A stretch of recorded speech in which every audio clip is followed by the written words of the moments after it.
the current government is like super forward looking. I think our space policy is one of the best space policies in the world. I think it's excellent just how much of a backing we have from Prime Minister Modi for the space sectors. Now we are completely capable of competing globally because policy is not the problem. Now it is up to the startups or the other companies to build out missions. He is able to go through it. Technology तो ठीक है, आम आदमी के लिए कैसे बना सकते हैं? आपने एक नए क्षेत्र में साहस दिखाया है। सबसे बड़ी बात है कि आपने सरकार की बात पे भरोसा किया। मेरा एक मत रहा कि जो भी हम निर्णय करें हम उसमें कंसिस्टेंट रहे, हम बार बार उसमें बदलाव न करें, ताकि कोई भी रिस्क लेना चाहता है तो उसको भरोसा रहे कि भाई ठीक है, मेरी गलती के कारण कुछ गड़बड़ होगा तो ठीक है, लेकिन कोई मेरा हाथ नहीं छोड़ देगा।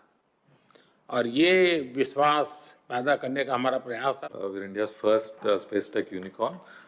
With July 18th को हम भारत का पहला प्राइवेट रॉकेट सक्सेसफुली सैटेलाइट्स को इजेक्ट करके लॉन्च किया था। And this is just the beginning. Generally we say that just a warm up for Skyroot. अभी शुरुआत है एंड नेक्स्ट ईयर मिड तक हम एक लॉन्च पर मंथ हम कर रहे हैं। And also like thanks to you sir for opening up the sector. 3 factory बन चुका है, एक रॉकेट पर मंथ का कैपेसिटी है already. And this is just the beginning. अभी फ्यूचर ड्रीम है कि एक लॉन्च पर वीक करना है और सेवरल लॉन्चेस पर डे। एक ऐसा इंजन बनाया जो दुनिया का सबसे आधुनिक इंजनों में से आता है। सर इसको अभी हमने तैयार किया है, इसकी टेस्टिंग जारी है। उनका कॉन्फिडेंस है इन्वेस्टर्स का। स्काईरूट का जो लॉन्च हुआ है फर्स्ट, उसके बाद से बढ़ गया है। अच्छा वो रूट आपको काम आ रहा है? वो बहुत काम आ रहा है। दुनिया अब भारत के स्टार्टअप को खोजती होगी भाई कौन है इसमें, क्योंकि एक जब ब्रेक थ्रू होता है तो तुरंत लोगों का ध्यान जाता है। I think space industry open होने के बाद हमने एक बहुत अच्छी सी ट्रेंड देखी है। हमारे जितने सिटीजन यूएस और यूरोप में हैं, वे वापस आके हमारे साथ काम करना चाह रहे हैं। बहुत लोगों को हमें जोड़ना है। और जैसा मेहता ने कहा कि भी अब विदेश से लोग गए हुए वापस आ रहे हैं, मैं समझता हूं कि हमें ऐसा एक ऑरा खड़ा कर देना चाहिए कि इस फील्ड में दुनिया भर के लोगों को एक जिंदगी बनानी है तो हिंदुस्तान जाओ, भारत की कोई स्टार्टअप से जुड़ जाओ, भारत की कोई स्पेस एजेंसी से जुड़ जाओ।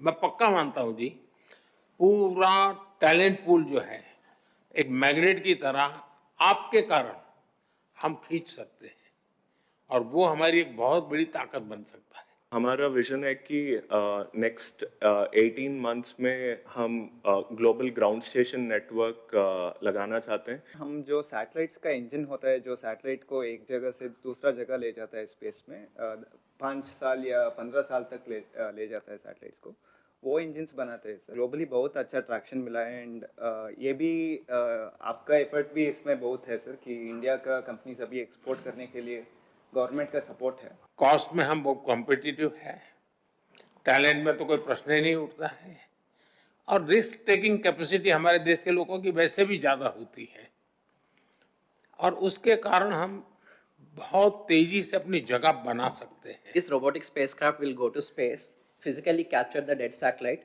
and remove it from the orbit. We are the first Indian company working on that docking and refueling technologies with the vision of establishing a fuel station in space. मेरा नाम अंतरिक्ष है, my co-founder Monika is also here. Sir हम India का first space pharma startup हैं।